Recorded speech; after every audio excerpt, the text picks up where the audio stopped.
Good afternoon, everyone. I'm Laura Shaughnessy. I serve as the chair of the Professional Counselor Advisory Committee for the Kansas Behavioral Sciences Regulatory Board.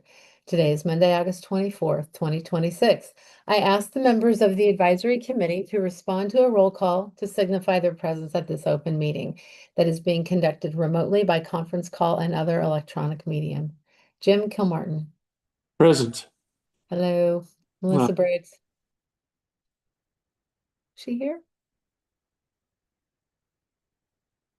Oh, I don't see her. Do you see her? Oh, you're muted, my dear. Sorry, I don't think she's in the Zoom, but I'll keep an eye out for her. Okay, I'll watch for her too. Amanda Brown.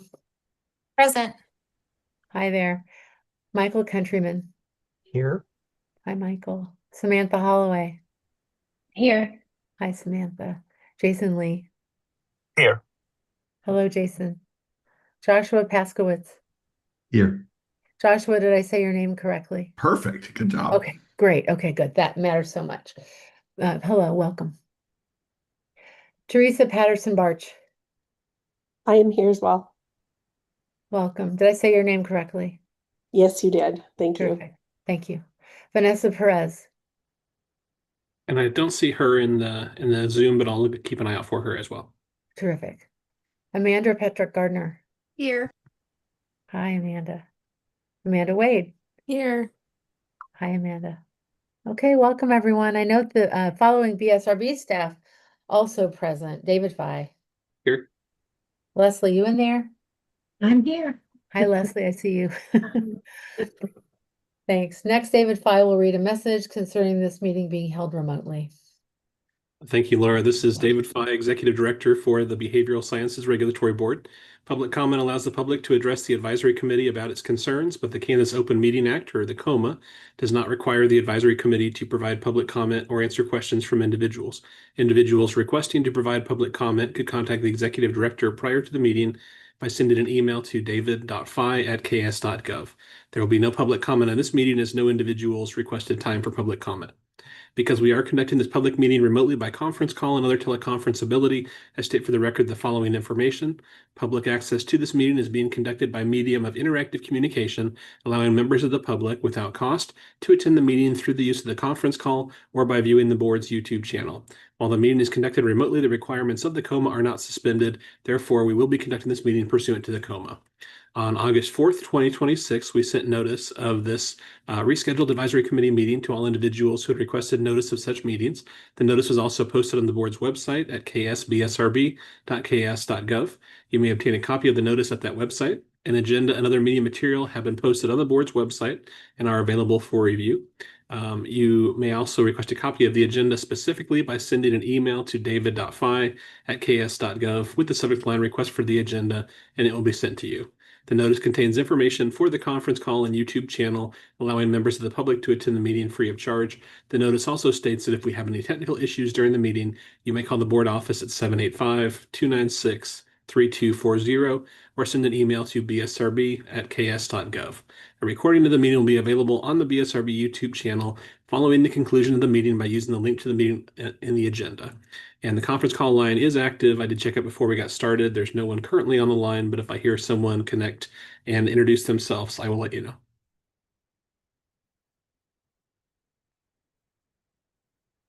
I'm so sorry I was muted. Thank you, David. Okay, we're ready to go to our next agenda item, which is agenda approval. So you've all seen the agenda. David always sends out a great packet with everything that we need. And one of those things is always the agenda and, of course, the previous meeting's notes.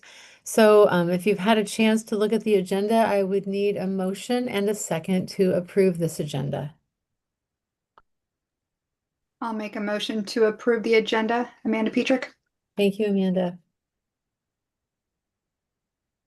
Second. Second. I'll second. Is that Michael? Thank you, Michael. Okay, we need wait, we have we have a motion and a second. All in favor of agenda approval, say aye. Aye. Aye. Aye, and I see a lot of hands. Any opposed? Okay, it is so moved, and we will go ahead and approve this agenda and carry it forward. Well, this is an exciting one. Our next item on the agenda is to introduce our new committee members. Welcome, and I hope you enjoy your time here. This is a great group of people to join, and we're glad to have you here. So we'd like to have each of you just say hello and say as much or as little as you'd like to about yourselves. Tell us what you want us to know. So Teresa, would you go first since you're listed first? Sure. I'm Thank you. Teresa Patterson Barch. I am, I don't know, I'm an LCPC, a board approved supervisor in the state of Kansas and other states. But I also own a group practice in the Kansas City area, and I have been an active member, including past president of the Kansas Counseling Association, and I'm really excited to be here. Terrific. Welcome. Thank you. So is your practice on the Kansas side? We're Kansas and Missouri, actually, Oh, and terrific. Nebraska and Florida. Oh, wow. Okay. Yeah. Wow. I'll want to know more about that. That's exciting here. Yeah. Sounds like you've got a lot of, are you excited about the compact? Oh my goodness, you have no idea. Like I'm licensed in 9 states, and already 4 of them are Oh, part of the counseling compact. So wow. I'm ready to make good use out of that eventually, I guess. Yeah, terrific. Well, Mhm. terrific. Yeah. Well, welcome. Well, thank Um, you. David will do a great framing of the work that we do, so he'll cover some of the important structure of how we do what we do. But if you have any questions, don't hesitate to reach out to David or to me or to anyone else for that matter. Thank you. Welcome. Glad you're here. Thank you. Okay, Joshua, let's hear from you. Hi, everybody. I'm Josh Paskowitz. I'm an LCPC. I have a private practice here in Overland Park. I'm on the faculty of Central Seminary's Master of Arts in Counseling program, also here in Overland Park. Also have a background in psychiatric nursing, pastoral care, and those sorts of things. So kind of a broad biopsychosocial background, but I'm really happy to be joining all of you. Terrific. Well, welcome. So you're in the Kansas City area as well. Yeah, I live in Merriam, practice in Overland Park. Got it. Well, you and I are probably neighbors. Yeah, And I assume you're excited about the compact as well, yes, right? very much so. Well, we always do a compact update as part of what we do. So, Mhm. you'll hear a little bit about that later. And again, welcome. And if you have any questions at any time, don't hesitate to reach out. Great, thank you. Yeah, welcome on behalf of all of us. Um, David is going to, as part of our next item, explain a little bit of the advisory committee structure and so forth. And so, David, is this the right time to turn that over to you? Sure, that would be fine. Okay. Yeah. So every year there is a full training for each advisory committee member and each board member as well. And last year we did that training as an on-demand training. So we had about a 45-minute video that I prepared, and then individuals could, undergo that training as their schedules allowed. But we're going to have you do that at some point between now and the end of the year.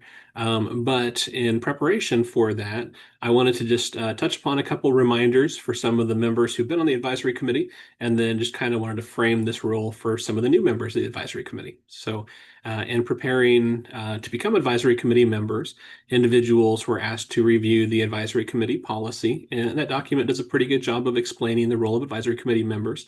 But really kind of it all starts with the board for the Behavioral Sciences Regulatory Board, because the role of the advisory committee is to support the work of the overall BSRB.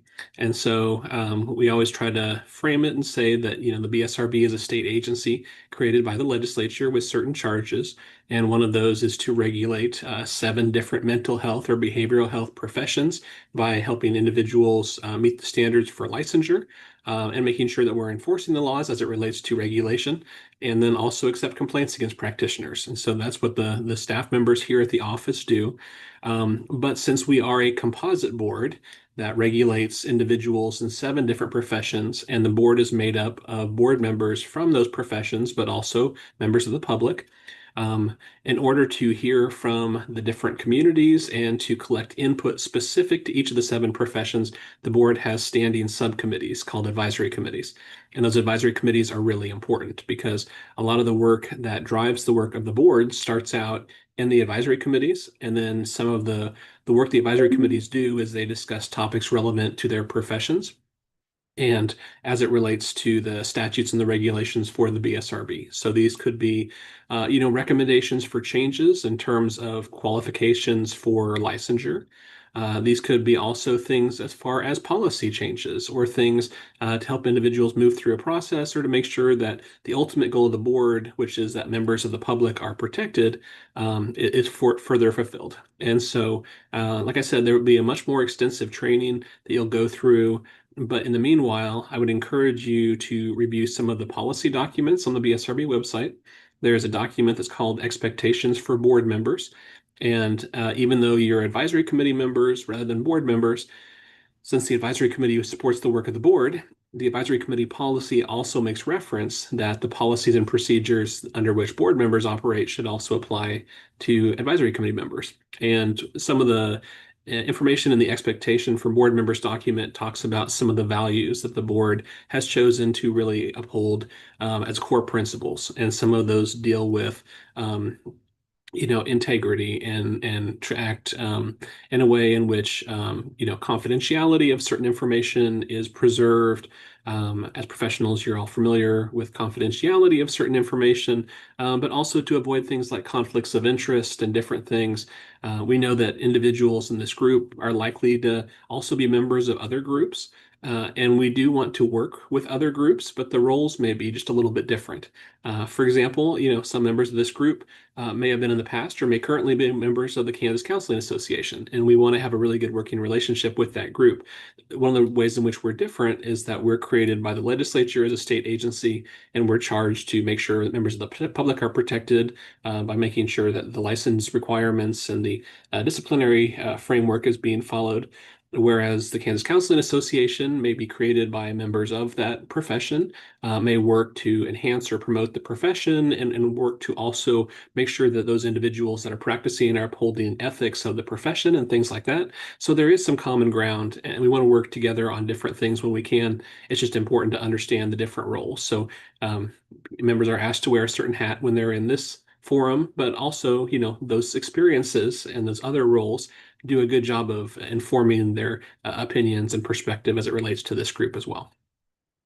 But as a state agency, we are under certain laws. And so if individuals in this advisory committee are not used to working with state agencies or subcommittees of those agencies, there are a couple of laws that we have to make sure that we're very mindful of.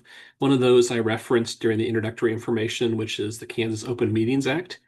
And so if you're not familiar with a group that is under the KOMA or the Kansas Open Meetings Act, it basically is a law that says when you're doing work as a committee or the majority of the members of a committee, you really need to be doing that work in a public forum that can be observed by members of the public, because we want to have a form of government that people can observe from the public. So where the KOMA comes into play and where we need to be mindful of, there's three different requirements. So I'll go over those three so that you can be mindful of, if we're in a situation like that, that has to go in front of an official meeting where we make sure that we follow processes like putting out notice, that we make sure that there's an opportunity for individuals from the public to observe, and different things like that. The three requirements under the KOMA, you have to have a majority of the group of members of a group that's covered under KOMA. So in this forum, we have 12 members of the advisory committee. So quorum for our advisory committee would be 7 members. So if we have another group that is meeting that has 7 members of this group or more, that may fall under this category. So that's one of the things you need to look for. If it's a majority of members, so if there's 7 or more, then you need to be mindful of that could potentially fall under KOMA. But that's not the only requirement. There's 3 of them, like I said. The other one is that it has to involve interactive conversation or communication. And so you can send out information to all members of the advisory committee, and there's no problem as far as that goes, because there's not the back and forth interaction. But when you're having discussions, like if there would be conversations like this, if there would be emails back and forth, that would be interactive discussion or conversation and communication. And so you need to make sure, if there is that interactive component, you need to be mindful of the KOMA to make sure that's not occurring outside of a public meeting. And then the third one is it has to involve topics relevant to the work of the group. So if everyone here wanted to go to see a movie together and there was no interactive conversation, hopefully because it's a movie, but also it wouldn't involve the topic relevant to the work of the advisory committee. So that's not something that would fall under a violation of the COMA. But if a group of individuals here wanted to all come together to work on something and it was a majority of members, there was back and forth communication, and it involved the topic relevant to the work of the advisory committee, that's something that would need to fall under COMA. And the reason I'm bringing this up now, I think for some individuals, you may have worked on groups in the past where you did a lot of work outside of meetings, and maybe you communicated back and forth by email with everybody in the group and just asked for free-flowing conversations. So when the official meeting started, you could hit the ground running. And in this forum, we have to work a little bit differently. So we can send information one way to make you aware of things to be prepared for during the actual meeting. You can also reach out to myself, Laura, as chair of the advisory committee, to ask any questions. So it's not that you can't communicate with one or more people. You just need to make sure that you're avoiding communication with the majority of members of the group. So I do want you to feel connected. If you do have questions, feel free to reach out to me. Leslie Allen is also on this call. She's the assistant director and licensing manager for the BSRB. She's a really good resource as well. But feel free to reach out to us individually. Just don't hit that reply all in the emails. That's one easy way to accidentally, potentially get into trouble. So another thing to be mindful of as it relates to the work of the advisory committee is the Kansas Open Records Act, or KORA. And so as your work on this advisory committee is a subcommittee of the BSRB, that does mean that a lot of your communications as they relate to the advisory committee could be subject to KORA. And so if you do have communications involving the advisory committee, just be mindful that, if they are involving the work of the advisory committee, they could potentially be pulled into an open records request. We handle most of those in the office, but it is always helpful if you could CC someone like me on your communications as it relates to the advisory committee. That way, if there's ever a request for records, I have them all on the server here, and I can go ahead and, obtain those records. But also, as just a general reminder, we're all professionals here, but sometimes when we start getting to know each other a little bit, the conversations can get a little humorous or a little casual. So just always be mindful that any of those email communications or other things could be considered records. And so you always want to be aware of what could be out there as an open records request. But it's probably a reminder that I don't need to give. I just always find it helpful just as a nice reminder. So like I said, in the full training, there'll be much more information about the rules as they relate to state agencies and subcommittees, the work of the advisory committee. But I'll go ahead and end this part of it by just saying the work of this advisory committee is incredibly important. I know all of you are making a sacrifice with your time by attending these meetings, preparing for them, being involved in the discussion. And we really do want you to, find your footing, add input when you want to go ahead and do that. We'll give you opportunities at times to volunteer for certain things as well. But we really want to thank you for being generous with your time and serving in this capacity. At times, there have been a lot of board members that have moved from advisory committee membership to active board membership in the future. So that is a nice way to get familiar with the work of the board and be a good candidate for future board membership. But like I said, if you ever have questions about your role in the advisory committee or anything else, feel free to reach out to me, reach out to Laura, feel free to reach out to Leslie as well if you have questions, and we'll be happy to help you. So I'll go ahead and end this part of the agenda and turn it back over to Laura. And Laura, I also wanted to let you know Vanessa Perez is present as well. So, but thank you all for serving and look forward to working with you on the advisory committee. Terrific. So sorry, I lost track of time. That's never happened before to me. Hi, Vanessa, welcome. Hello. Yeah, we introduced our two new advisory committee members earlier, Teresa Patterson. Patterson Barch. I'm sorry, I said your name wrong. And Joseph Paskowitz. They were introduced, and then we covered approval of minutes. And so that's what you jumped in on. Okay, executive director. Oh wait, approval of minutes from the previous meeting. Hello, I'm sorry, you guys. I have the agenda right here. I'm not acting like it. So I need a motion to approve the minutes from the last meeting, and those meeting notes were sent out in your packet. Does anybody have any questions or any changes about the meeting minutes from our June meeting? And if not, I need a motion to approve those minutes in a second. I make the Move motion to to approve. approve. Oh, I'm second. So Jason was first and then Michael, was that you second? I think I got that right.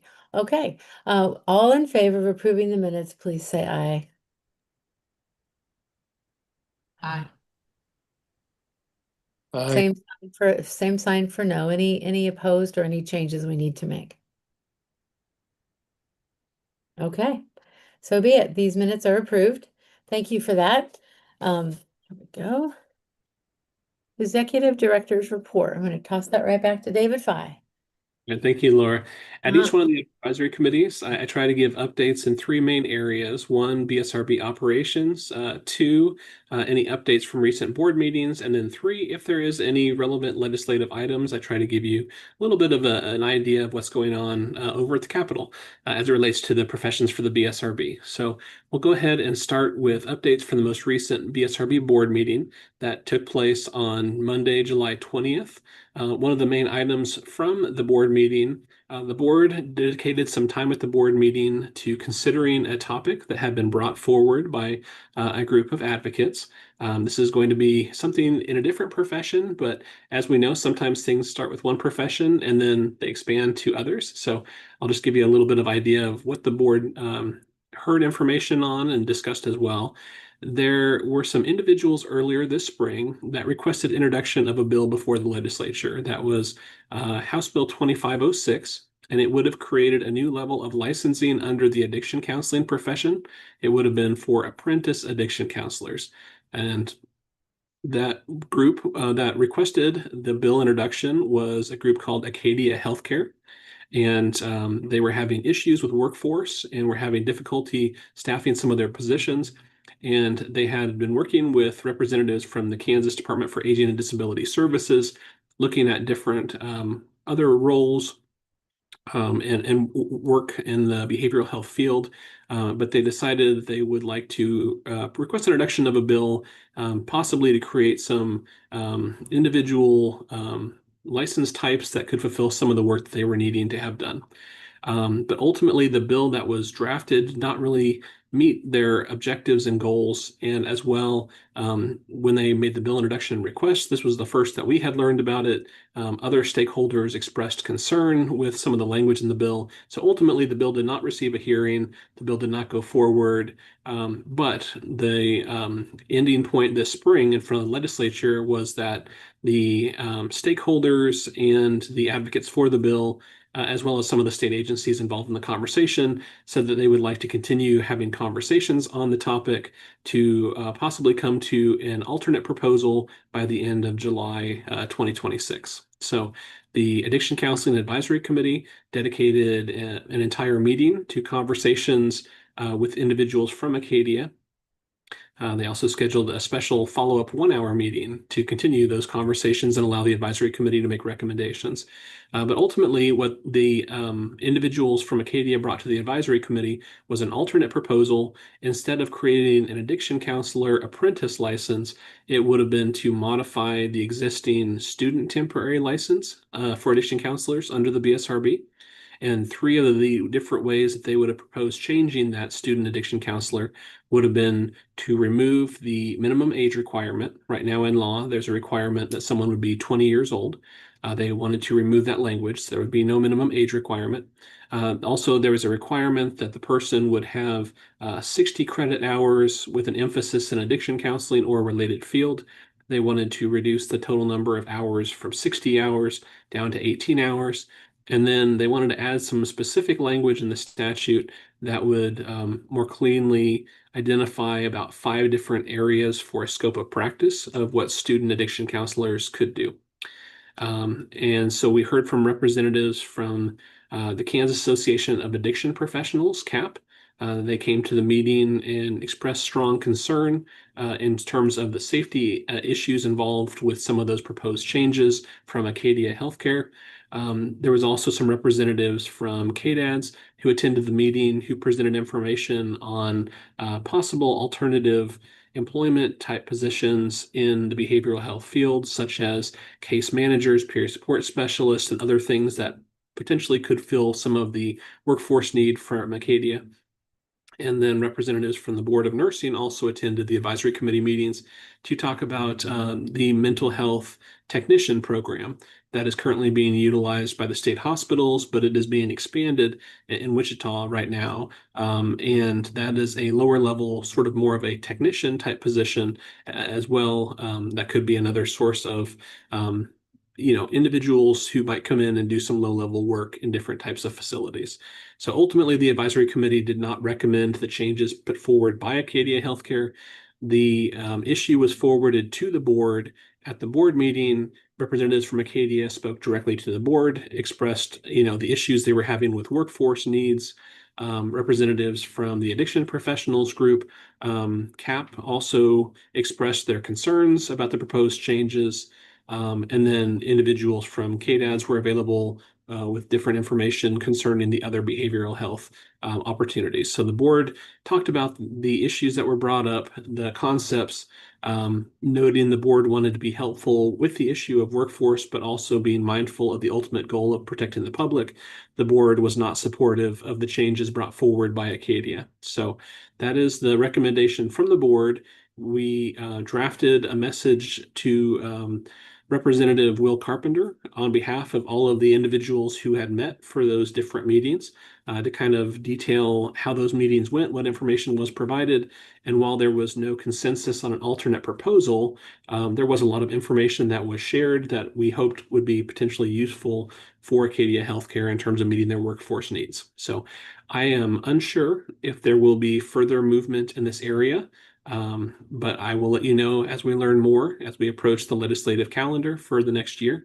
But I did want to make you aware of those back and forth conversations. So those are all on YouTube. If you ever want to go back and see some of those addiction counseling advisory committee meetings from June and July, you can kind of learn all of that information. There's also some information posted on the BSRB website as far as materials from those meetings.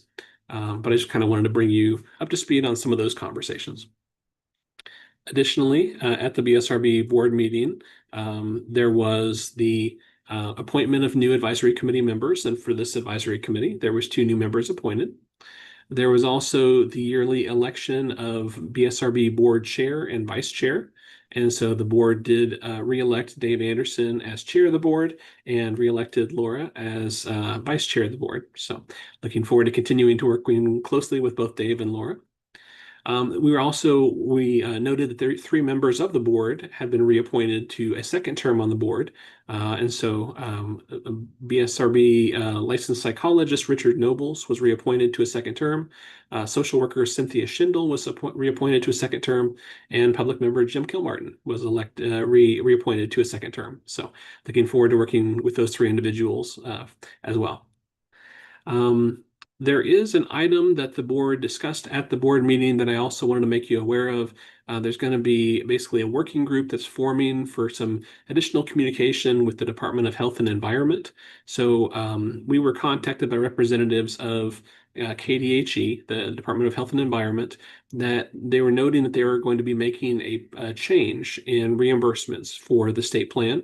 And these are going to be affecting essentially reimbursements for people providing autism type services for children. And the main focus of the policy change is they are looking at the underlying diagnosis of autism, and then who is an acceptable source of who can provide that diagnosis as it relates to the reimbursement for services under the state Medicaid plan. And so in the past, there's kind of 2 different issues as far as this goes. There is who is legally authorized to provide a diagnosis in this area. And under the BSRB, with the exception of addiction counseling and behavior analyst, the other 5 professions, if you are at the independent level, you are able to diagnose under the full DSM based on your education, knowledge, and training and experience. However, there is specific language in the behavior analyst statute when that profession was created back in 2014 that identifies autism and behavior analyst services as being diagnosed by a medical doctor or a licensed psychologist. And so the proposed policy change by KDHE is basically identifying who they will accept as the provider of that diagnosis in terms of later reimbursing for some of the behavior analyst services. So it does not affect, from our perspective, in terms of the BSRB authority, who is legally able to make a diagnosis. But as it relates to the reimbursable services under the state Medicaid plan, it would limit who could provide those diagnoses for the purpose of reimbursement under the Medicaid plan. So we did receive a flyer from KDHE that this proposed change is going to be going into effect very quickly, September 1st.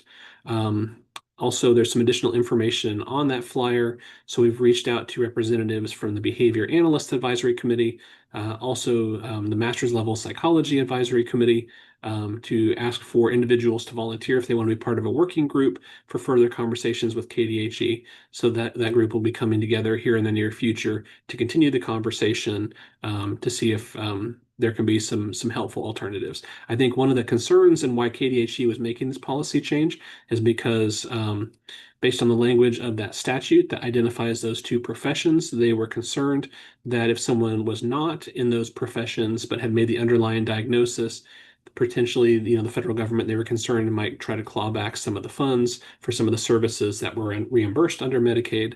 And so I think that is what has motivated a lot of the reason for the change. But I know that, there could be big concerns about access to care and different things like this. So we do want to work together on this. We want to find a good solution if we can. And so that is something that we're also going to be working on with representatives of those groups, and I'll keep you informed as we have additional conversations with KDHE. Moving to a legislative item. So you may recall that over the past year, we took a number of different regulations to each of the advisory committees. And Leslie and I both had looked at the regulations, and we had looked for areas where we could propose maybe some updates or changes. And we also accepted your review and feedback concerning other additional changes to the regulations that we could forward to the board as recommendations from the advisory committee. Part of the reason we were doing this project is because a bill passed about 3 or 4 years ago by the Kansas legislature that put all state agencies on a schedule. And so for each of those agencies, every 5 years, they would come up and need to submit a report to the legislature that would basically review each of their regulations individually. And for each of the regulations, they would have to say, is this regulation necessary for implementation of state law? If it is not, is it helpful? And then how is it helpful? And then also, if this regulation were to be revoked, what would be the consequence of doing that? And so it was a very time-intensive project. I did submit that by the deadline for the legislature. There were 166 regulations across the 7 professions regulated by the BSRB. So it was about a 20-page report all in all by the end, but it was received, and I've received some positive comments. I don't know that there will be any additional work on that until it comes up again in 5 years, that we will have to go through all the regulations again. But I just wanted to let you know, I appreciated your work. We are forwarding those recommended changes. They're moving through the process, but also that was preparation for this big project, and that project has been submitted. So I wanted to thank you for all your work on that. And then just a couple more updates before I end my report. One of the, I've talked a little bit about the role of the BSRB as it relates to licensing and also regulation for unprofessional conduct, but also outreach is something that we really try to be proactive about. We really try to have good communication with different groups and work together on different issues. One of those is working with educational providers in the state. And so we have made our meetings more publicly accessible by using our YouTube channel. Over the last 5, almost 6 years now that we've had the channel, we've broadcast close to about 260 meetings or so that have been viewed close to 14,000 times. So that's great for getting information out there that people, if they want to track the work of the advisory committee and the board, it's all right there for them. Information is posted on our website as well. We also do presentations to groups of students, and we try to set those up over the year. Most of them are, during the fall and the spring semesters, but we do talk to students at schools here in Kansas, help walk them through the process, how to apply for licensure, any kind of items that some people get hung up on. We try to make sure they're mindful of those things so they can be submitting everything as timefully as possible and they don't have anything that's incomplete. Recently, we did a presentation for students at St. Mary's. That was a night class that was meeting over the summer. So that's kind of an unusual thing for us, but happy to meet with students whenever they're available. Also, we had a couple of conversational meetings we set up with representatives from Fort Hays State University and Emporia State University to make sure that we were of the same understanding as the representatives from both programs in terms of the BSRB does not have authority to tell any college or university what they have to require in their programs. But if programs want to meet the requirements for licensure, they design their programs in a specific way. And there are statutes and regulations that really say what has to be required for someone to meet the qualifications for licensure. And so if they want to design a program that meets the qualifications for licensure, we don't want there to be any confusion about that. And so we want to make sure that we're talking to schools that if they want to design a program to meet the qualifications for licensure, that we have good communication with them about their program qualifications and also the coursework qualifications. And if it's something where it's not intended to do that, we want to be of the same mindset too. And so we had really good conversations with them, and we're going to be starting to meet with other schools in the state as well, just to make sure we're having good communication as far as that goes. With that, I think I'm going to end my presentation and see if there's any questions from anyone over topics that I discussed or anything else. Anybody have any questions for David? One thing I would like to add is that when we went, when we met with CAP and so forth and went through the process, I was really, we will always go through the process. When someone brings a challenging issue to us, we will always entertain it, look at it, take it to heart, work through the process. And sometimes we work through the process and we don't make any changes, as was the case for this situation. But we were very, I think, I shouldn't speak for the whole board, but I know that when we talked about it, we were satisfied with the diligence that we took to go through the process and make sure that we heard all the relevant information to figure out if we were doing the right thing. And I really feel good about the decision that we made and the process that we went through to get there.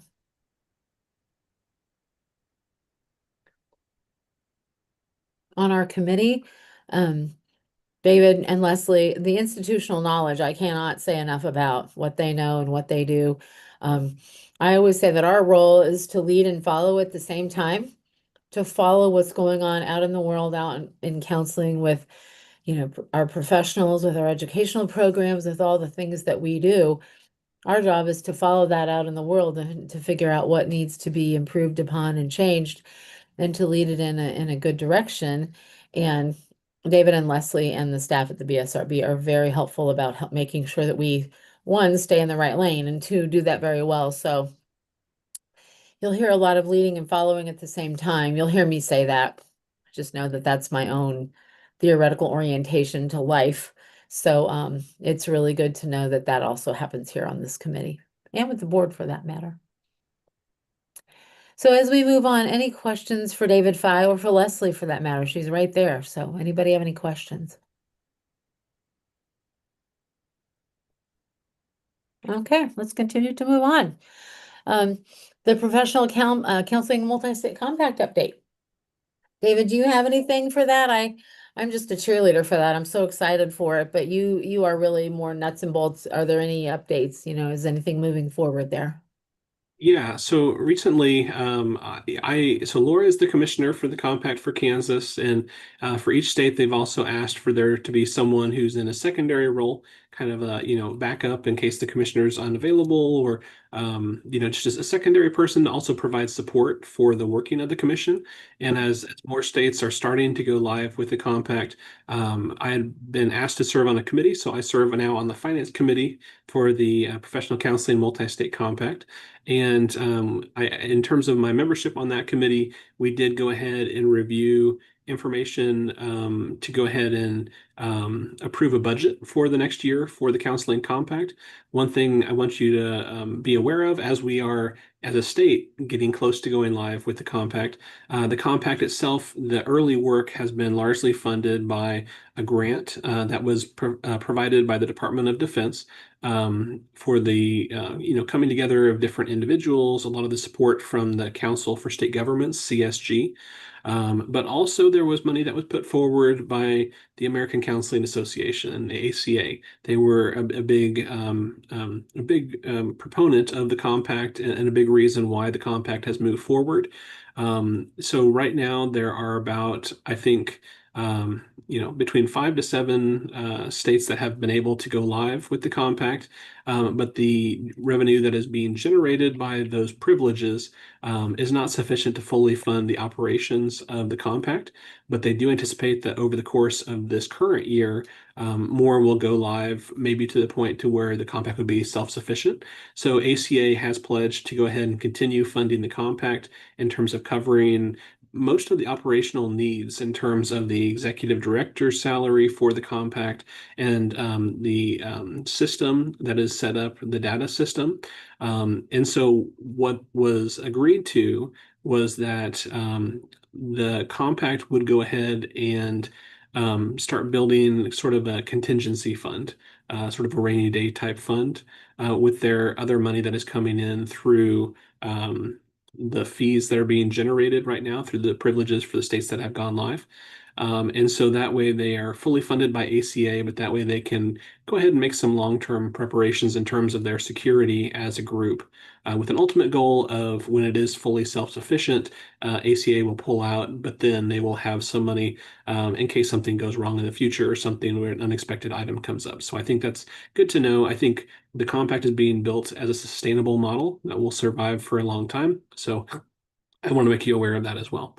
In terms of just general updates on the compact, I have been talking to the executive director for the compact.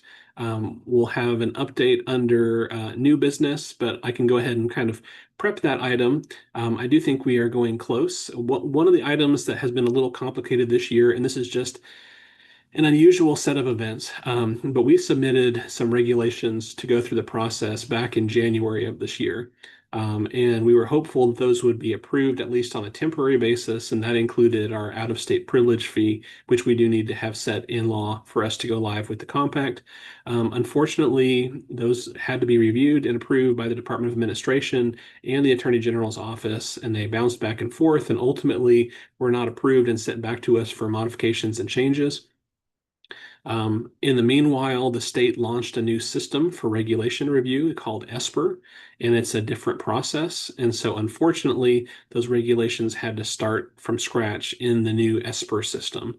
And that's why we haven't been able to move forward with some of that as it relates to approval for the fee. But we are close. I am hopeful that we will be able to get our notice of the fee proposed changes published in the Kansas Register either this Thursday or next Thursday. And once that happens, it starts triggering a timeline before we can kind of get some of these things put in place. And so I think I don't want to give a specific date because I was optimistic earlier this year, and then unfortunately we saw some unanticipated items. But in the near future, I think we'll be able to make some really good progress and start to put out information to people. And so that is why under new business, we have an item that basically would call for some volunteers to work on a working group with some of our staff here. I do think we're getting close to going live, and in preparation for that, I'd like to bring a few of you as members of the advisory committee into the process. There's information on the Professional Counseling Multi-State Compact website as far as some of the information about the compact, but I know that we will have some different questions here in the state. And Laura and I have talked about wanting to have some introductory documents and some information posted on the BSRB website that would answer some of the frequently asked questions people are going to have as far as, what does the compact really do? How does it work maybe compared to some of the others? What are the qualifications to see if someone can practice under the compact? What am I able to do under the compact? Those are all really valid questions, and some of those differ state to state. So we are getting close to needing that material to be distributed. And so we want to take this as an opportunity to pull a few people in to help us with some of that material so that we have it ready so that when we get the go ahead, we can go ahead and start putting that out there. So So that's all that I have. Laura, I'll turn it back over to you. Terrific. Thank you so much. We are so close and so excited. Is it 6 states now that have joined or 7? I don't know. I think it may be 6, but one or the other. I know that it sounded like one state went live and then maybe there was an issue with their data, so I'm not sure they were able to stay live or if they had to pull back. But Okay. I was made aware. I had heard something about that. So Yeah. Yeah, we're right there. We're so excited to see how it's going to impact our state. We assume it's going to have positive impact, but there will be some adjustments that we'll need to make as far as revenue or, we just don't know yet. So we're just very excited to get it started. And I like the idea of the work group. The work group's going to be great. All those FAQs will just allow you to not answer so many phone calls, and they'll drive people desiring to be part of the compact. So I'm very excited about that. Anybody have any questions about the compact we can answer while we're on that subject?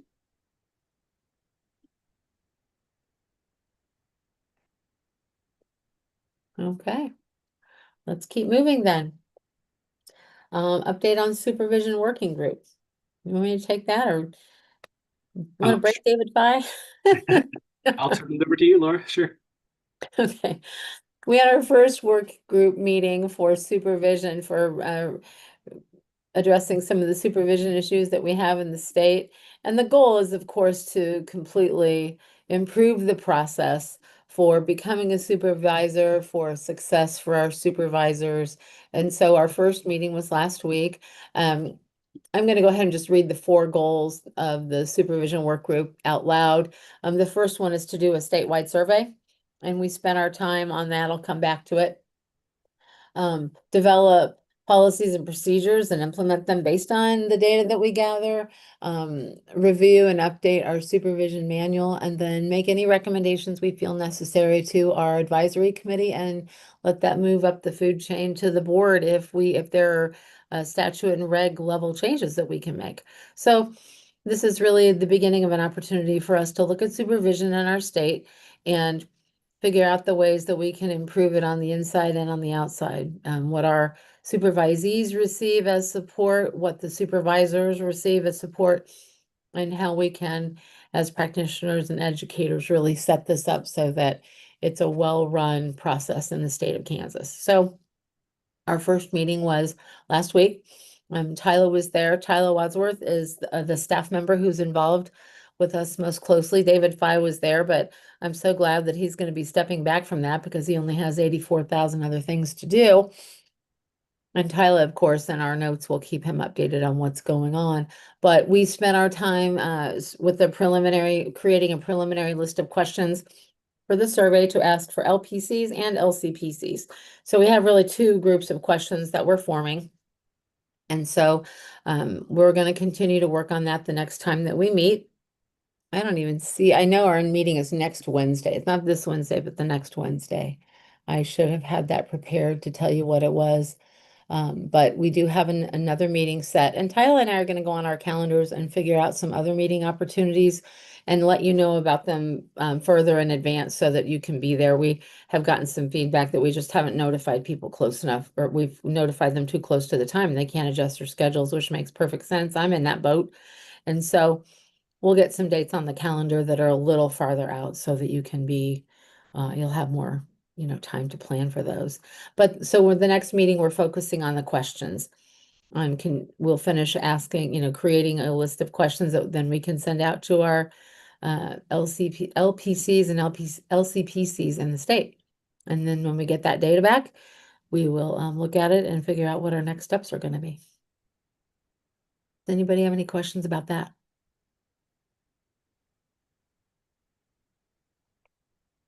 Okay, if you do, be sure and let me know. You're welcome to reach out to David and Leslie. I always say that out loud, but I would prefer it if you'd ask me just so that they have another thing that they don't need to do, but you can ask them any questions you have. And Tyla, of course, Tyla is terrific. She is going to really get the survey going fast, and we'll get our data back pretty soon. We're going to give it, I think, a 10-day turnaround once we send the survey out. So our goal will be to have the data once we send it out after the next meeting so that the third meeting we can really start working with the answers. Any questions about any of that? Okay, let's move on to old business. We have one agenda item under old business. David, you want to go ahead and take that one? Sure. So you may recall at the previous meeting, there was a representative of Mid-America Nazarene University, Dr. Andrew Secor, who was a former advisory committee member, but he has reached his max eligibility, was recently stepping off the committee, but he brought information to the advisory committee on behalf of Dr. Fry, also at Mid-America Nazarene, Dr. Todd Fry, and concerning a proposed change to the educational requirements for licensure for professional counselors. And I included in your packet a copy of the regulation that is educational requirements for licensure. For some of you that are new to the advisory committee, there is language in the statutes, and those are KSAs, and that is law. That is something, the statute is the product of a bill that went before the legislature and was signed into law by the governor. And if you want to change the statutes, you have to go through that process during the legislative session and get the statutes changed. But within the statutory authority, state agencies are able to put forward regulations to more clearly spell out some of the details, either how to implement the law, or maybe the law will provide a framework, and then within that framework, you have the details in the regulation. So I gave you a copy of KAR 102-3-3A, and regulations go through a different process to be changed, but they're not tied to the calendar. They can go through a different system, and a lot of the proposed change to the regulations can come from the advisory committees. And so that copy of KAR 102-3-3A provides some definitions for the regulation first, and then it also talks about what type of educational programs individuals needed to have attended and completed to qualify for licensure. And so there are some program level requirements, and then also followed by that, there are some coursework level requirements. There's some information there as far as an individual who either attended a program that was accredited by the national accrediting body, the BSRB, and the regulations here recognize specifically KCREP. And then they ask if programs are lower than the standards of KCREP. And then alternatively, there are specific step-by-step things that can be met to essentially allow the board to look at a program to see if it's substantially equivalent with what would be required under an accredited program's program level requirements and coursework level requirements. And so when Dr. Secor talked to the advisory committee, the proposed change that was being put forward would be the second document, and that is the document that was prepared by Dr. Todd Fry. And that would be when you're looking at the different program level. Let's see, this would be under KAR 102-3-3A, and then I think it would be under little c. So this would be a coursework level proposed change. And what it would be to add sort of an 11th course. And the 11th course would focus on a new requirement of preparation to provide practice by telehealth. So the specific language that would be added in that 11th course would be technology-assisted counseling and telehealth practice, which shall include studies in the ethical and legal considerations specific to the delivery of counseling service through electronic and telecommunications technology, informed consent and confidentiality in technology-mediated practice, selection and use of HIPAA-compliant platforms, clinical considerations unique to distance service delivery, including therapeutic relationship, development and crisis intervention, and multicultural and equity dimensions of technology access and use. And then in the document also provided by Dr. Fry, there was some background and then some information explaining why that change was being proposed. And then at the end of the document, there was an alternate proposal that if there was not interest in requiring an 11th course, perhaps there could be some language that would be added to the 9th course, which the 9th course talked about professional orientation. And the existing language says professional orientation, which shall include studies in the goals and objectives of professional organizations, codes of ethics, legal consideration, standards of preparation and practice, certification, licensing, and the role identities of counselors and others in the helping professions. And then the new language that would be proposed to be added as an alternative to the first proposal would be to add new language in course number 9 that would say including the ethical, legal, and practice standards specific to technology assisted and telehealth service delivery. And then there's some information there from Dr. Fry concerning why he would be supportive of requesting that change from the advisory committees. So that information is in your packet. The presentation was made last time. I think the advisory committee was asked to think about that and then come to this meeting prepared to discuss that proposal. Just to let you know, your authority as an advisory committee, if you wanted to make a recommendation, you could make a recommendation back to the full board, and then it would be for the consideration of the full board to consider either saying we would like to put that forward as a proposed change to the regulation. The full board could say we disagree with that, or the full board could do something else. They could say maybe we like a piece of that, or we want to do something similar but a little bit different. And so just kind of wanted to let you know as a reminder the role of the advisory committee on this. Alternatively, you can discuss this and then decide that perhaps there is no recommendation. And so you have choices in this matter, or you could also recommend something different. So I'll turn it over to all of you and see if you have thoughts or comments or questions. And Leslie is the member of the staff that does most of the modifications to regulations. So if you have a technical question as far as the areas that are already covered or anything in the regulations, she may be your best source, but we'll both try to assist you if you have questions. Thank you, David. Thanks for framing all that. Any questions for David or for me as we begin this discussion?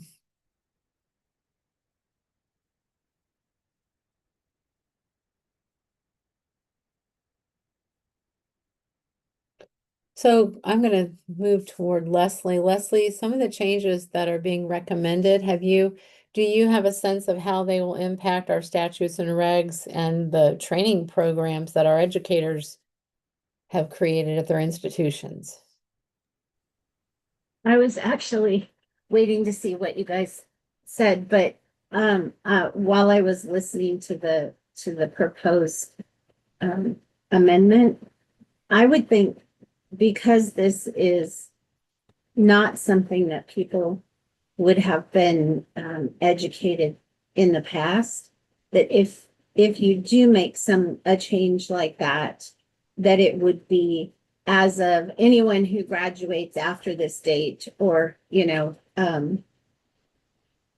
just because it's a newer requirement, it would be.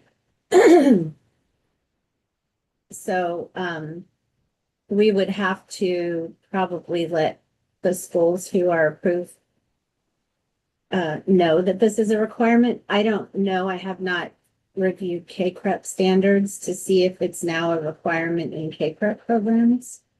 But that might be something too. Now, our educators, we can throw that back to our educators. Anybody know that an answer to that question?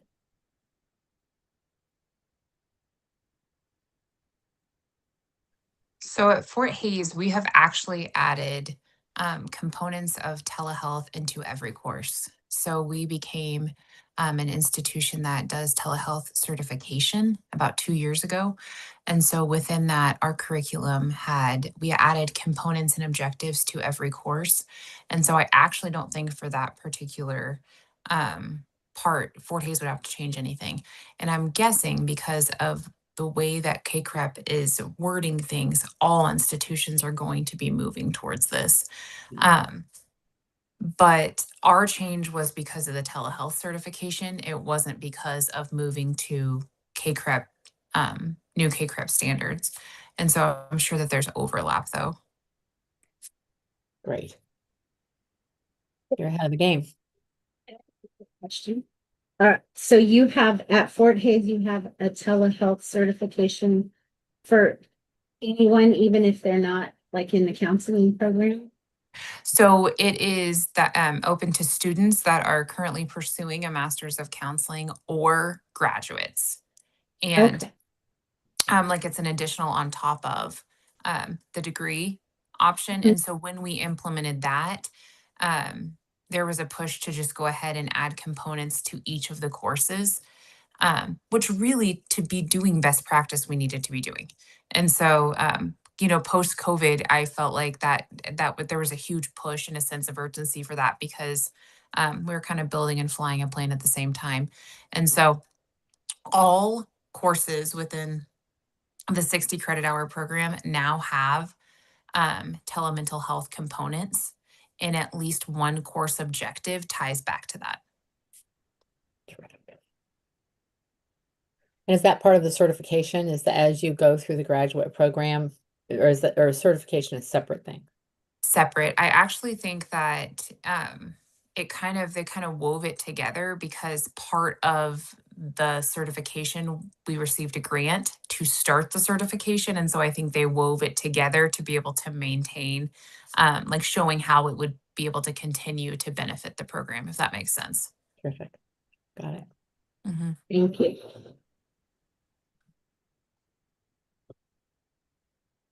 Anyone else? I guess I have a question for Leslie. In terms of that approach where it's been integrated into sort of existing courses, the language of the regulation in little c talks about the requirements of the coursework, and it basically says there shall be at least 2 discrete and unduplicated semester hours or the academic equivalent in each of the following substantive content areas. So it sounded to me, I may have misheard, but it sounded like with telehealth kind of being built in as a component, it sort of sounded like it was looking as a competency versus an independent course. And I know some of the accrediting bodies are moving away from coursework type requirements to more competency type requirements by having things combined. But I was curious, that language in the regulation where it says at least 2 discrete and unduplicated semester hours or the academic equivalent in each of the following, based on this current language, if there wasn't an independent course specifically on that topic, would that be an issue? Do you foresee? Yes, it would. When she was talking about it being interwoven into each course, the language that has been proposed would be a problem. And if that is, you know, how other universities are going to work toward, you know, getting this information out to students, I honestly, we would have to discuss how we might change the regulation to show that it's covered, but not a discrete course. Because currently we just have discrete courses, and if you put it in number 9 and that isn't where it was covered in someone else's education, then they wouldn't meet requirements. So it, you know, we'll have to figure out how that could be added in a way that would work. And I'm sorry, I'm taking away from the time for the members of the committee, but I just thought this could be helpful to kind of frame. So Leslie, I know this regulation deals with program level requirements and coursework level requirements. I was curious what your thought was at first glance, if this was potentially added as an element to a program level requirement versus a coursework level requirement. Do you think that would be an approach that would work if it's included in as part of a program that covers that topic versus it's included in a discrete course? It might be. We haven't really done that in any of the professions yet, but I think that would be a good solution. Can you say that again? Like what would be the, So the regulation includes coursework level requirements, and the proposal by Dr. Fry was basically to include a new course that would be required focusing on telehealth, or if not that, to modify the description of a different course to include telehealth as part of that course. But since the regulation includes both coursework level requirements in one section and separately program level requirements, if you included some reference to telehealth being covered as a program level requirement versus a course type requirement, then you would be looking for it somewhere within the program versus within a specific course and a discrete course, which is kind of the issue as far as having a separate course for each of these topics. And if something is interwoven, it may run into an issue with that discrete language.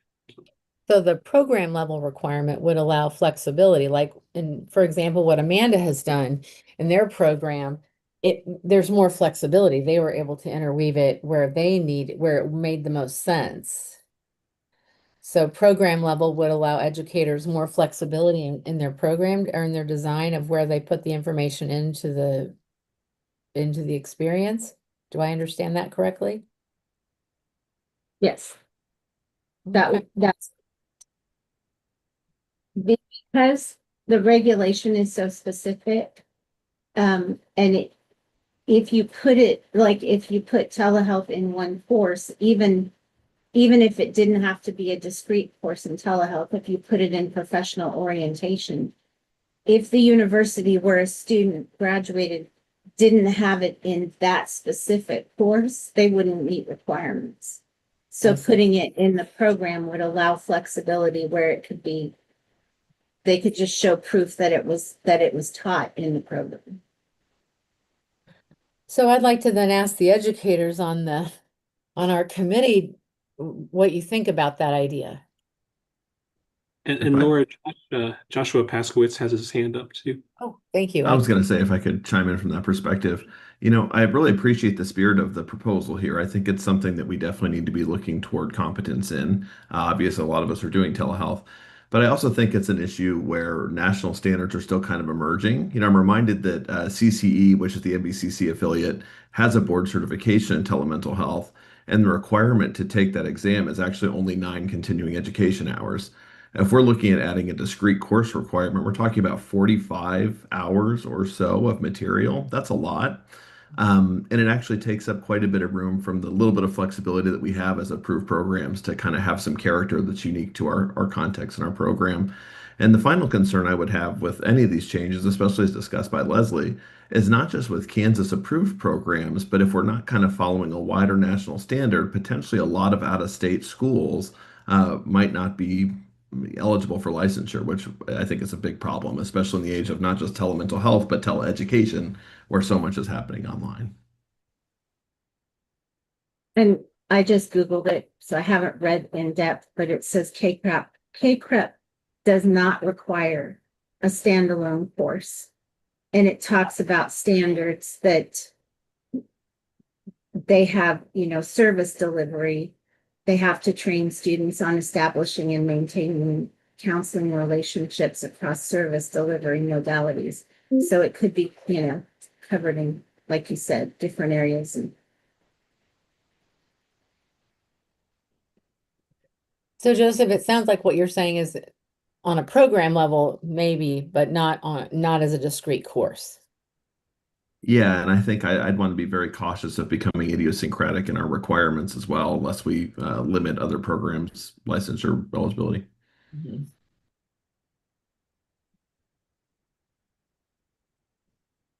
Anybody else want to jump in here?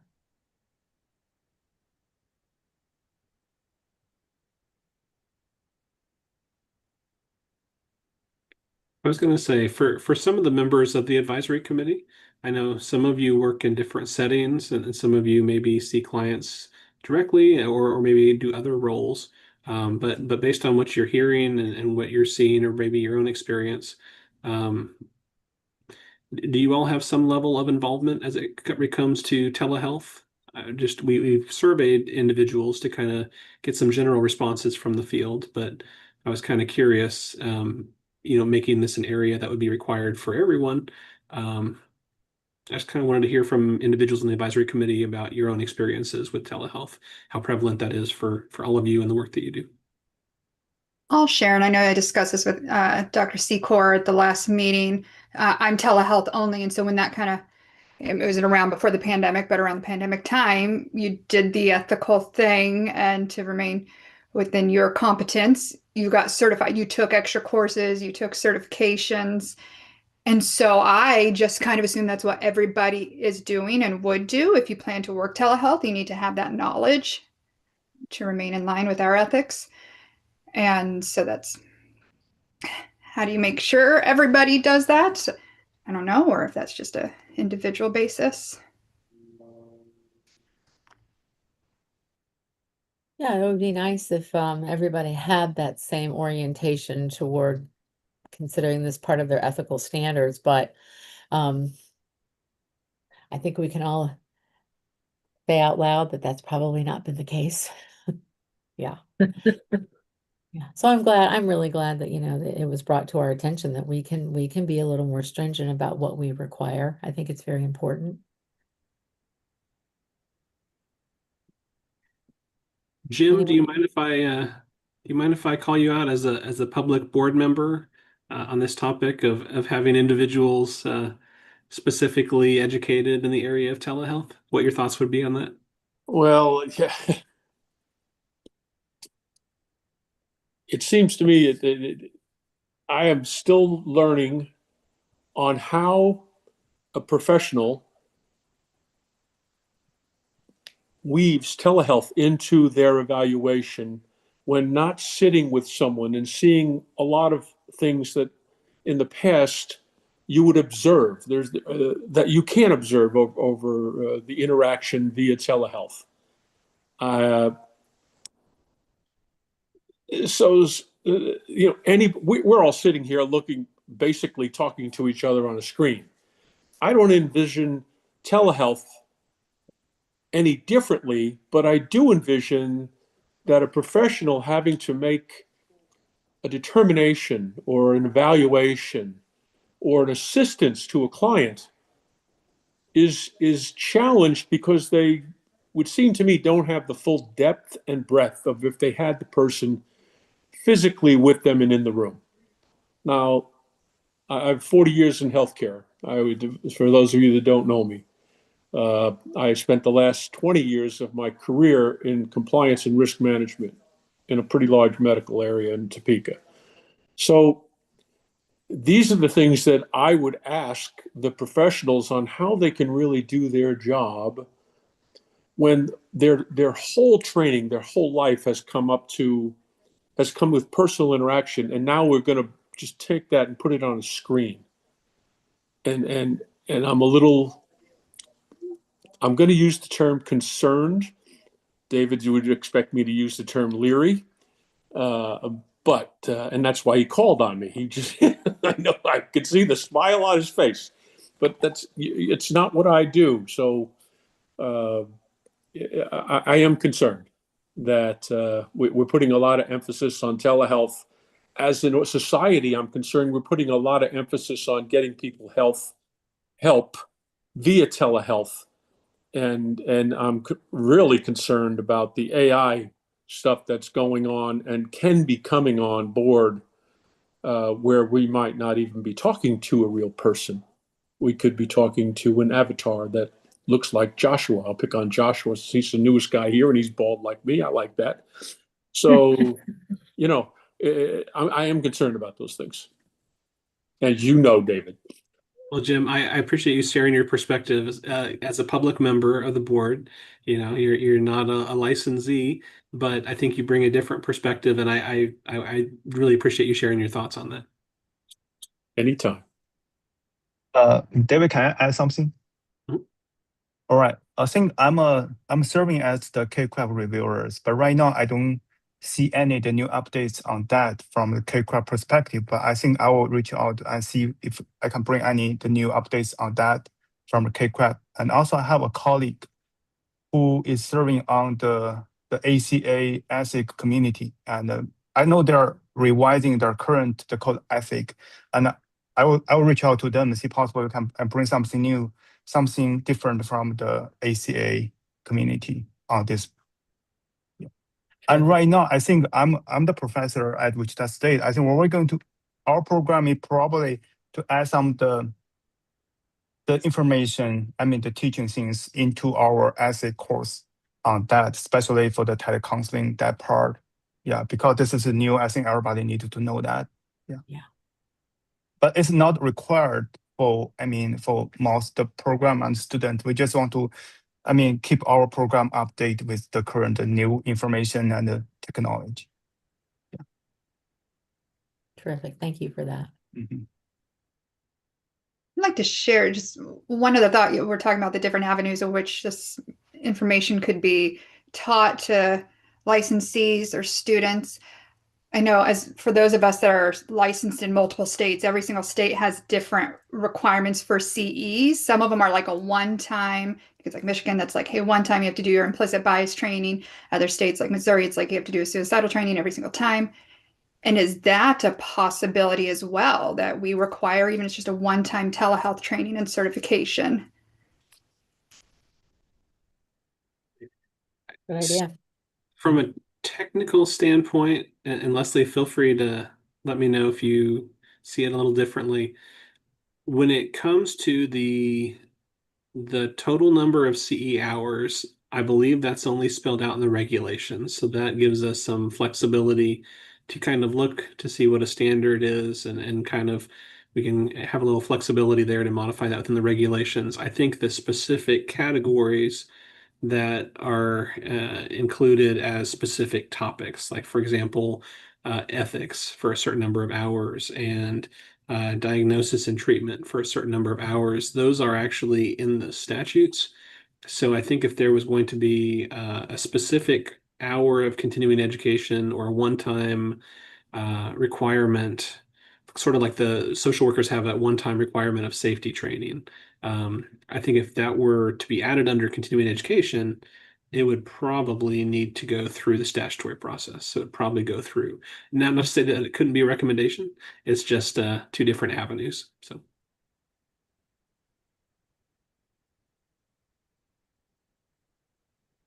I think another thing that might be viable to consider too is that this is such a widespread arena of practice, and certainly with a lot of Jim's concerns and recent cases that have been in national purview. This is going to probably be built into all of our textbooks that are coming forth in the future. I mean, this is the basics of ethical practice, kind of as Amanda framed it. I mean, it's hard for me to believe that this wouldn't be just a standard aspect of all of our education going forward that I'm not even sure would longitudinally need to be statutorily or regulatorily defined. And again, I appreciate the consideration and wanting us to act at the highest scope of our ethical commitments. But yeah, I'm a little bit concerned about spelling out too much formally with such an evolving, amorphous sort of theme.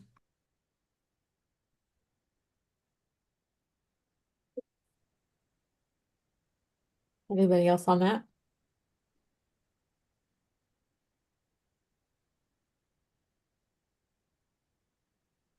So from a structural standpoint, what I hear is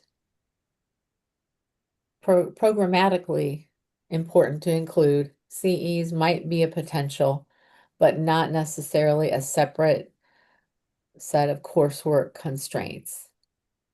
Do I understand correctly how we're looking at it as of today?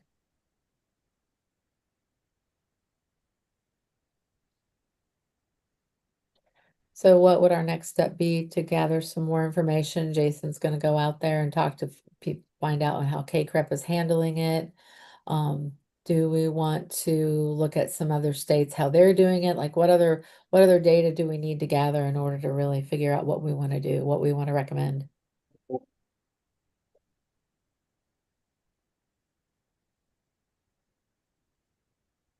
I may have access to a counselor listserv.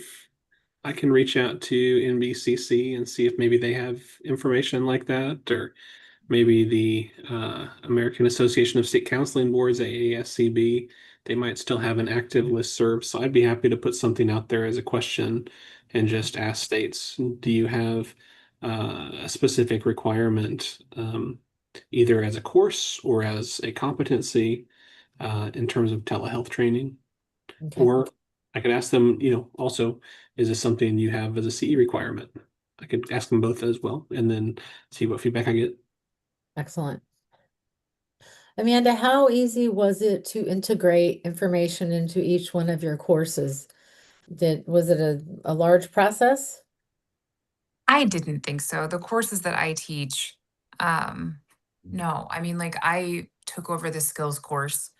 It was pretty easy to make one of their skills demonstrations telehealth and for us to be able to go through the different informed consent steps that take place that are unique to telehealth. So I felt like that was pretty easy to switch. And then the field experiences courses, uh, all of our students are getting experiences with telehealth while they're doing their field experiences. And so I had just asked them to do at least one of their case conceptualizations on a client that they had seen some telehealth with or done some telehealth with. So I feel like it really wasn't that difficult to include it. Also, whenever I was getting my PhD, that was integrated into each of my courses was how to instruct specific to teaching counselors how to do telehealth. So I feel like as a system, we're moving in that direction. And so I don't know that it necessarily, I think I would be in agreement that I don't know it necessarily needs to be a check mark because, I think the hope and the goal is that that's just going to be a part of practice that we are covering in everything we do. Right. I totally agree with you because at Wichita State, we have that telehealth, the practice component for our practicum and internship. Yeah.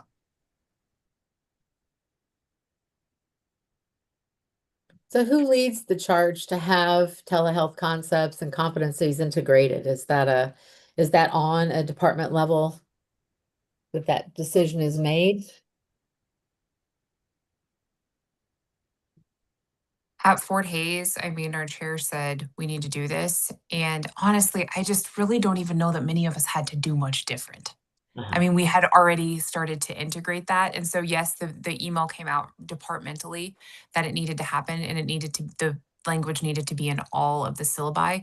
But I don't, it, I would just wonder if students would even notice because I think it is things that we had naturally done as clinicians and instructors that we just knew it needed to happen.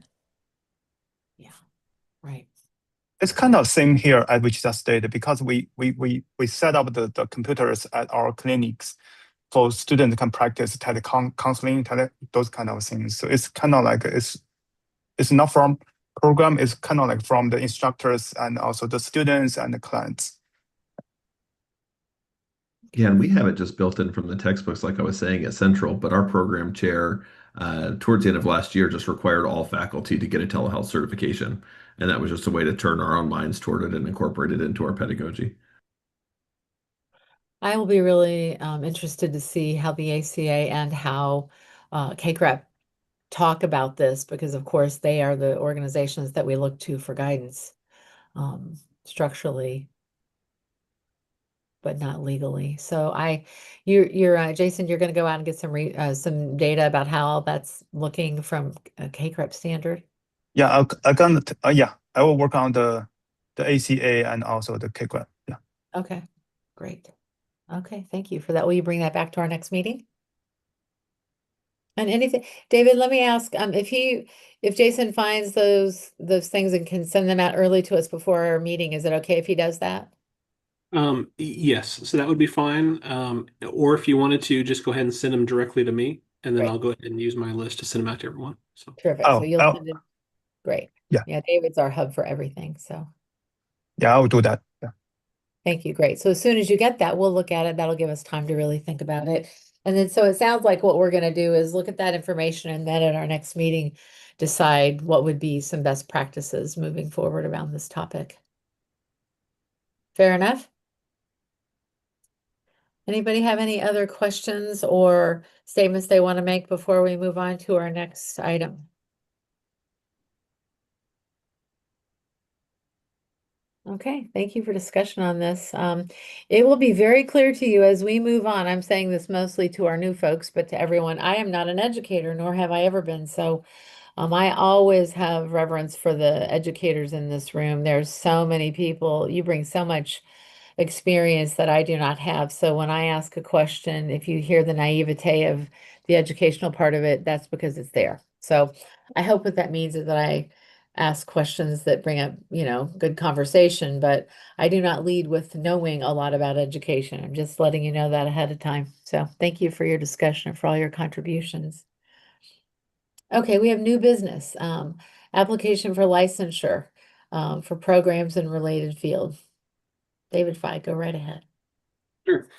So as I mentioned earlier in your packet of material, you have the regulation that talks about the educational requirements for licensure, and that is KAR 102-3-3A. And there's also the statutes that outline the framework of how someone can meet the standards to apply for licensure, but there are more detailed there's more detailed information in the regulation. There's also, as I mentioned, different paths. So if someone came from a program that was K-CREP accredited, generally we're going to look at the program level requirements having been met without needing to go item by item through the regulation. And very likely, if not all, most of the coursework level requirements are already going to be satisfied in that. And then there's also some language that says it's not below K-CREP standards, and there's an evaluation process for that. But there's even a third path, and that is someone having an education that is substantially equivalent for licensure. And while sometimes that is tricky here in the office, it really was designed, for us to have a few different paths that some individuals could apply for licensure and meet the standards for licensure. And I think there are some states that have more strict requirements for how someone can meet the requirements. There are a handful of states that are basically K-CREP only states, that if you did not come from a K-CREP accredited program, you're not going to meet the standards for licensure in that state. And they can give you a very quick decision, but the quick decision might be no. And so sometimes our review process does take longer, but part of it is because we have some applicants who apply from schools that we're not familiar with from out of state that are going through that substantial equivalent process, and we bring in outside experts. We sometimes use services from CCE to have an expert do an evaluation of coursework, look through syllabi. We really do try to go as far as we can to make sure that people meet the requirements for licensure based on the language in the statute. Because ultimately, as a state agency, that's what we're required to do, is to enforce the laws or to propose recommended changes and then take those to the legislature and say, we really do think that the law needs to be changed in this area. And then that goes forward that way. However, there have been some questions that have been asked. I mentioned we've met recently with some of the schools, Fort Hays State University and also Emporia State, because at times there are individuals who maybe get their education in a program. Let's say it's not a counseling program, and maybe they're pursuing a different path. So, for example, let's say that someone is going through a program that is a psychology type program, and they want to take the EPPP and become licensed as a master's level psychologist. If they go through that experience and they decide that they would like to become licensed as a professional counselor, there may be a path for them to be able to do that. Now, most likely their psychology program is not going to be K-CREP accredited, but we evaluate it through the same language here in the educational regulation. And part of the reason we evaluate it here is because there is some language under the educational requirements for licensure that says someone either needed to have attained an education either in a counseling program or a related field. And the term related field is defined in the regulation, and it allows for someone to have attended a program that was not counseling specific. So it does allow for someone to have attended a psychology program. But like we've talked about earlier, there's two components. There's the program level requirements, and then there's the coursework level requirements. And so someone may have come from a program that would satisfy the program level requirements, but then we would do a course by course analysis to see, did this person obtain these courses? And in this language for the counseling regulation, it is basically someone has obtained counseling courses in these areas, if there is language that is specific to counseling in these areas. And so there are some programs in the state that are designed as counseling psych programs that are specifically designed to meet the requirements to allow their students to pursue a master's level psychologist license and a professional counselor license. There are other programs that are designed for one path or the other, but not both. And so we have seen a number of individuals apply for licensure. Let's say they didn't go to a counseling program, but now they have applied and they want to become licensed as a counselor. And so that is the analysis we go through. We evaluate their education, we evaluate their courses, and then ultimately, if everything is sufficient, they would still need to take an approval for and pass the licensing examination. To demonstrate their competency. But there have been some questions that have been raised about if this is a process that is a good process for us to continue to utilize. I mean, it's in the law, so right now we are enforcing the law. But alternatively, for example, let's say that someone attended a counseling program and then they decided they wanted to pursue licensure as a master's level psychologist. In those regulations for master's level psychology, they don't have the same flexibilities. They do not allow programs in a related field. It basically would have needed to be a psychology program. And, the coursework may not have the same flexibilities as well. So we would still do the analysis, but it is much more likely that someone would apply for a psychology path and then decide they want to go into counseling and be successful than vice versa. And so there have been some questions that have been raised, and individuals have requested to talk about this as an advisory committee. And so I just kind of wanted to frame, where this is coming from. And we do see it somewhat often. Part of this was why we wanted to meet with Wichita or Emporia State and Fort Hays State, because each of those schools does have a program specific to psychology and a program specific to counseling. And we wanted to get a better understanding if they were really designed to meet the requirements of both, or if they're designed to be separate standalone programs. And based on our conversations with those schools, they are designed to be separate programs. However, there is a desire that perhaps through someone taking some additional courses, they may be able to pursue path as a professional counselor if that wasn't their initial course or initial program that they decided to attend. So hopefully this helps kind of lay this out. And I know some of this also started with the conversation that I had with Michael Countryman as a member of the advisory committee. So I just wanted to frame this, but Michael, I know my conversation with you also kind of led to this being an item on the agenda. So if there was part of this that I didn't cover, or there was another part of it too, I wanted to turn it over to you if you wanted to talk to the advisory committee. So I just kind of want to frame it, but I'll turn it over to you. Sure.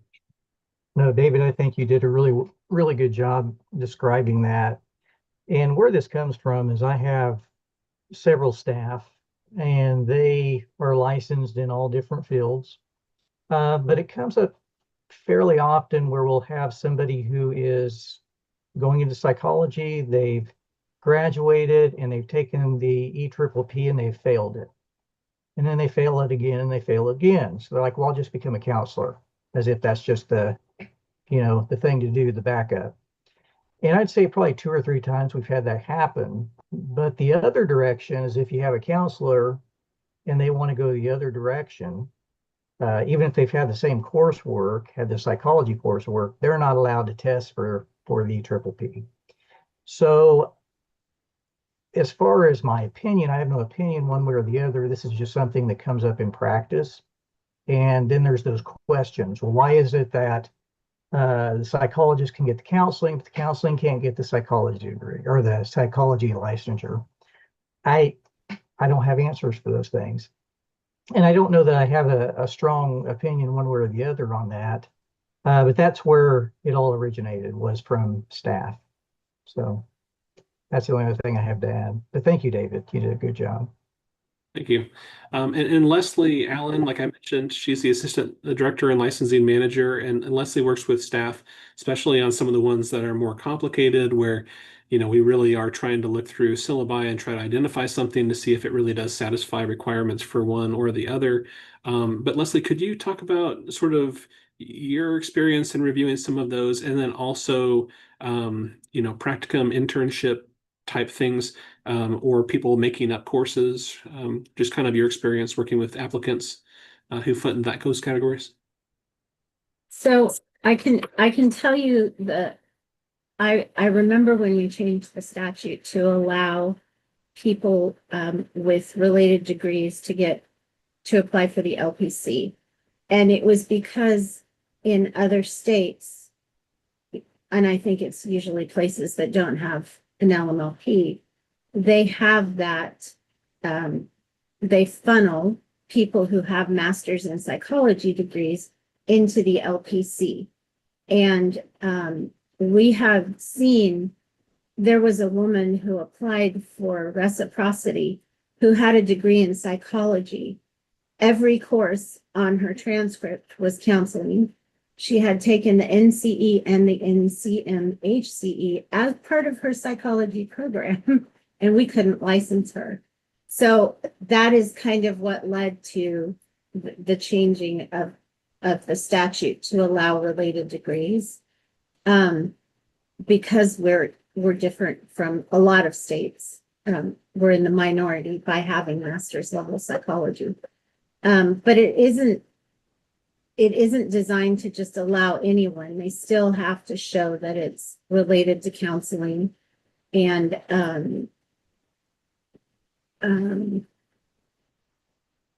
so it's been kind of, a bumpy road getting to where we're at. And I'm sorry, what did you ask Dave about the practicum? Could you just kind of comment on when we have an individual, let's say, for example, someone who went to a psychology program, and I know we look at their program level requirements. We also examine the coursework. Can you comment on internship, practicum type things that you look for as part of that process too? Sure.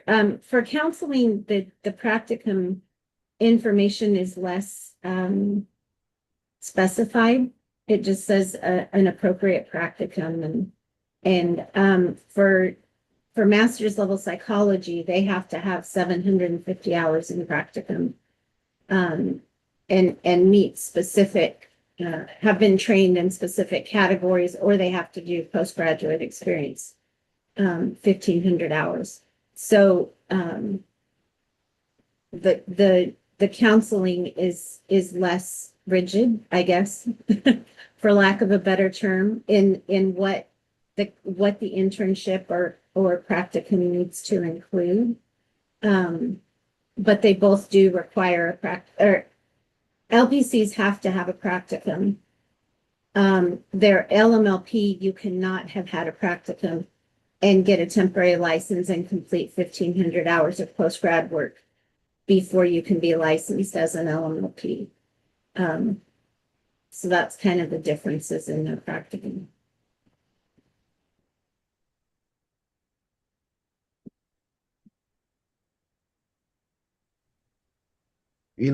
Michael, I'm sympathetic to what you're saying about the EPPP piece and seeing like, well, if I can't pass that, let me get to do the NCE or something. And I'm reminded that disciplinary scope has an interesting history here. And like the common overlap is, of course, psychotherapy, where maybe the assessment and testing piece is much more emphasized on the EPPP, for instance.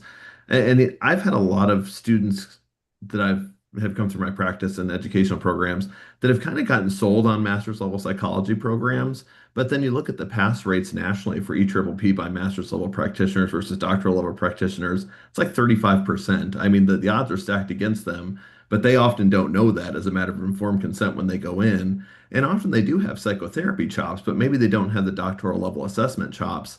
And I think like being open to recognizing that our overlapping scope really is psychotherapy. And if they can demonstrate competency, I would welcome them as colleagues. And I'm also aware that within the BSRB, this is unprecedented. It typically doesn't work up to the psychology level, which is unfortunate, but we do that with addiction counseling, right? We don't look at it as a sovereign science. There's the pathway for LCAC via BSRB clinical license, and I think any other discipline. So I think that promotes collegiality more than it does anything else. Something else, it is my understanding, I've never taken the exam, but it is my understanding that the NCE is based on CAPREP standards, I mean, that's what the score report talks about. And so even if a person has a psychology degree, if their coursework wasn't broad enough to include counseling, then it would seem that they wouldn't be able to pass the NCE either. I mean, I think that they, the training would have had to cover counseling concepts in order for them to pass the exam.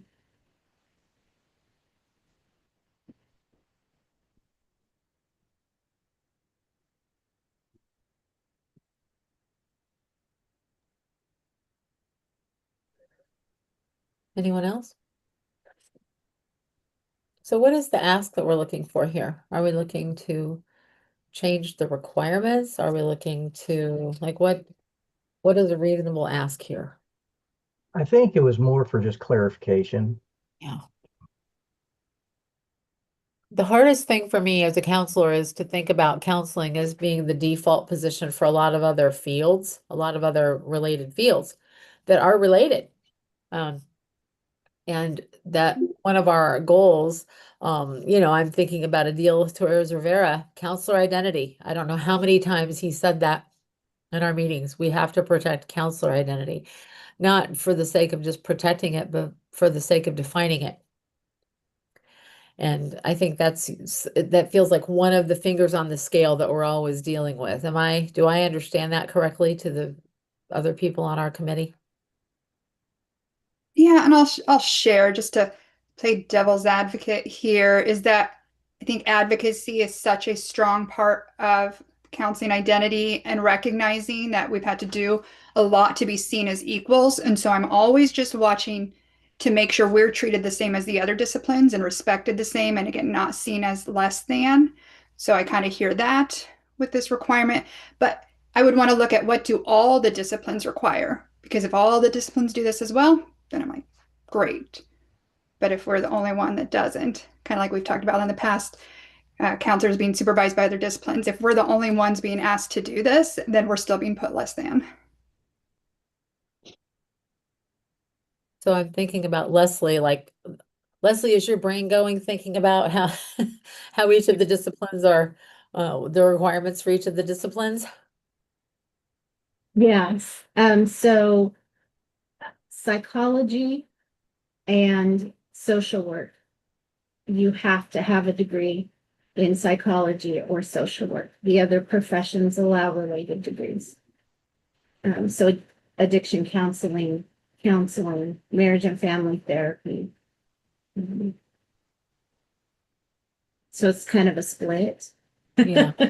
So historically, it tends to be professional counselors and marriage and family therapists that our disciplines are constantly trying to catch up and be treated as the same.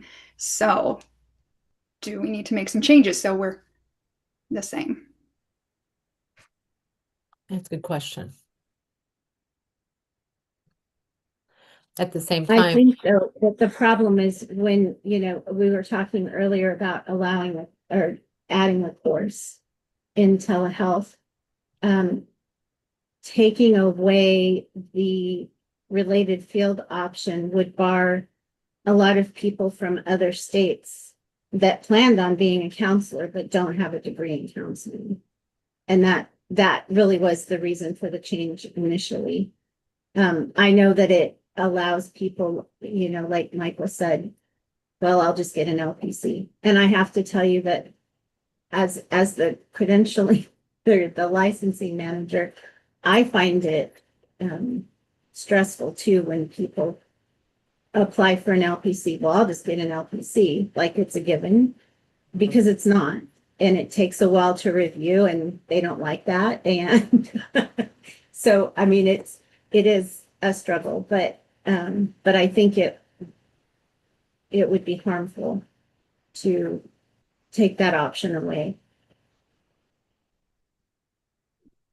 yeah, you're saying keep the option and also keep requirements, keep our requirements and our standards high enough that it's not just an open door to anybody who says, let me just default here. We don't want to be the default position.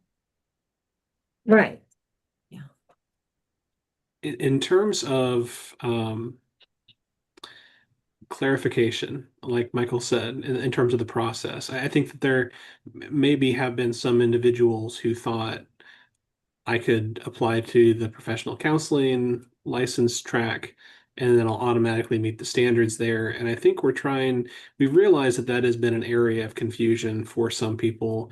And we're trying to do a better job with that. So I think part of our internal work will be meeting more with representatives from different schools to make sure we understand, they design their programs. What do they have in mind when they design this program? Was it specific to psychology? Was it specific to counseling? Was it created to really try to meet the standards for both?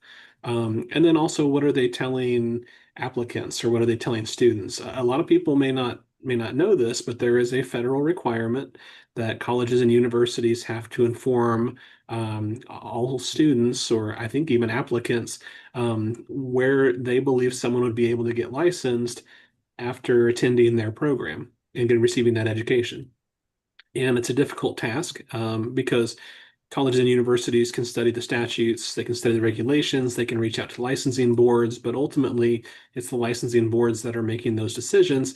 So it's asking for them to do a lot of legwork. On the other hand, asking licensing boards to evaluate every program through all 50 states would also be, an impossible task, especially for licensing boards where part of the reason that they can afford staff is because they receive fees from individual applicants and they use that fee money to basically do the legwork to review the programs. So it's a tricky system, but I think we have realized that there have been some individuals who did apply thinking that they would just go through, maybe because they had a misunderstanding of the qualifications. And so we're trying to make sure that we have good communication with the schools so that they can have good communication with students and applicants. And then we're also kind of brainstorming if there's other ways that we can help put this information out, that if someone attends a program, that we reviewed this program and we believe it would meet this standard for licensure. Or we believe that, this program in and of itself would not meet the requirements for licensure, but potentially someone could take some supplemental courses to do that. So we're trying to figure out a way to get that information out there a little bit better too. So I'd like to move back to Michael and ask him, Michael, does this give you some clarity about what the process is like, and are there other things that you need to know? No, I think as far as answering questions of staff, I think this is very beneficial.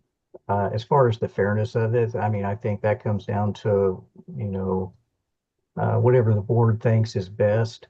I think a lot of times it is presented that, or at least the way it's perceived, is that people can have the counseling as a fallback. So if I can't make it here, I'll just fall back on the counseling because I know I can get that. And so I think that comment that protecting the field as a whole is important, but I don't think it would be something that I would want to take on and champion in order to change that. So I appreciate the conversation. Well, great. So you feel like you have the clarity that you were looking for about how, okay, good. Well, and if not, be sure and, reach out and bring it up again. And, you're raising questions that involve a good discussion. Yeah. Okay. I can add, when you talk about counselor identity, that unless their ethics course or their orientation course, unless that syllabi said that they covered the APA and I can't remember the counselor's acronym, they have to cover the counselor code of ethics in that course. And if they did not in the syllabus, then they have to take a counseling ethics course. That's one of the courses that, we feel is very, very much needs to be directed at counseling. So there are certain things that just won't cover both areas. Great. That's good to know. It's good feedback.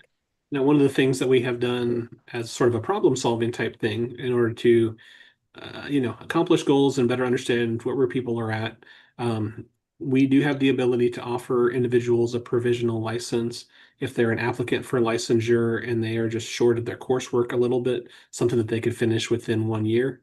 And so that would allow individuals to work under supervision, and then it wouldn't last longer than 12 months. But that is something that, let's say that someone had an existing temporary license in another field, but they were wanting to pursue counseling now, we would have them take some additional coursework to satisfy the coursework requirements, but also be able to offer them that provisional license so that they could work while they're taking those courses. So that is something that we have had as an option in the past, and we're kind of expanding that a little bit to make sure that there's no gaps in service, because some individuals are providing service.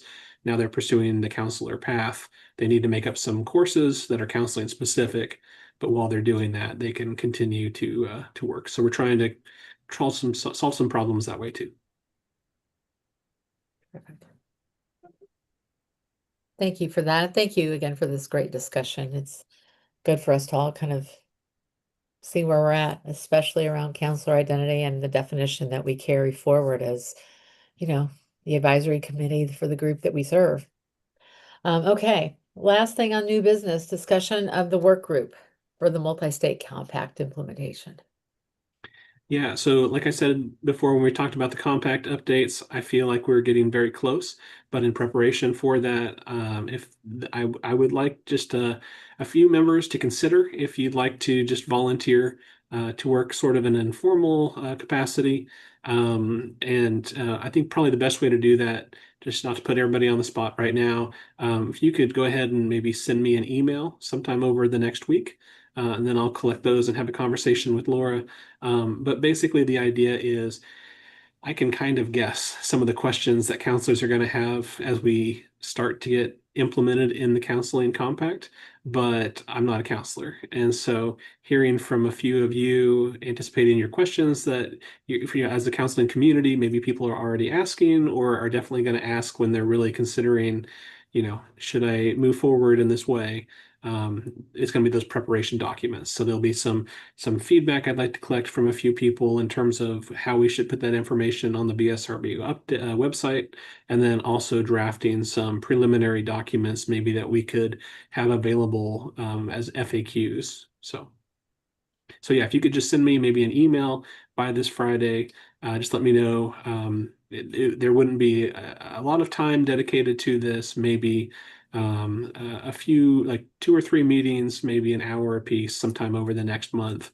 But we work around people's schedules to look when people are free. We can't have everyone in this because we need to make sure we have less than a majority of the advisory committee based on some of those requirements. But if there's a handful of people who just want to reach out and say, I'd be happy to take part in that process, just go ahead and send me an email. Terrific. Thank you for that. This is an exciting time. Okay, so David will look for those emails and then we'll get started as soon. And I guess we can notify people on Monday or early next week, since you'll have a list of people who will volunteer. Okay, our next meeting will be October 5th, 10 a.m. remote, of course. 2 months flies by fast. So we will see you in about 8 weeks, and we will need a motion and a second for adjournment today. I'll motion to adjourn. Thank you for A that. second. Okay, all in favor, say aye. Aye. I'm not asking for those who are opposed because I know we won't have any. Thank you, everyone, for your time. Enjoy the rest of your summer, and we'll see you in the fall. Thank you. Thank you. Take Thank care. you. Bye now.